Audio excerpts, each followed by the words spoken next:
Hello. There are a few steps after you get your OER loaded into OpenAuthor that you have to take to make sure it's easily found by other people and also to publish it. So we'll walk you through that right now. Once you've uploaded all your stuff in here, formatted it the way you wanted it to be, titled it, added images, whatever you want to do, you're going to click Next in the upper right-hand corner. Part of the publishing process is to provide a description for your work. I like to use AI for this, so let me show you how I use AI to create my descriptions. So you'll see here I've uploaded the Word document into my Google Drive, and I like to use Gemini because the icon is embedded in the Google Drive document section.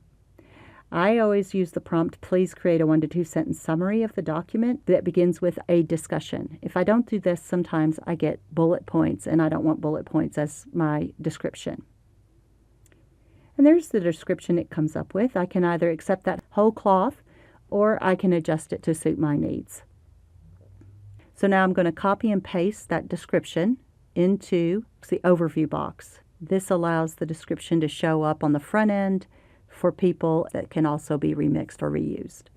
I use the attribution for this, just share alike, so you can adjust that here. And then for the rest of these criterion, you're going to decide that for yourself. I'll show you what I've selected, but remember, you're trying to give any other user or any other remixer or redesigner the information needed so that it's easy to find this piece for their use in the future. So here you'll see it's world history. I've got multiple education levels. It's a lesson and their languages. I select ebook, curriculum and instruction. My primary users are students and teachers. I haven't really added a bunch of accessibility. So let's talk about keywords. Once again, you want to select words that will point people to this content. So if a person is searching for anything about the scramble for Africa or imperialism, this will show up in their search and they can determine whether this information is something they want to use.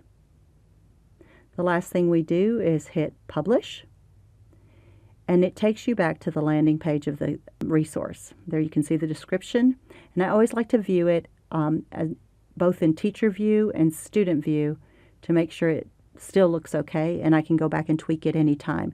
Any changes you do make, you have to go through the publish step again. You can't just save it and it show up for the public. You have to go through and publish it again. But the second or third time you publish it, it's just a matter of hitting publish.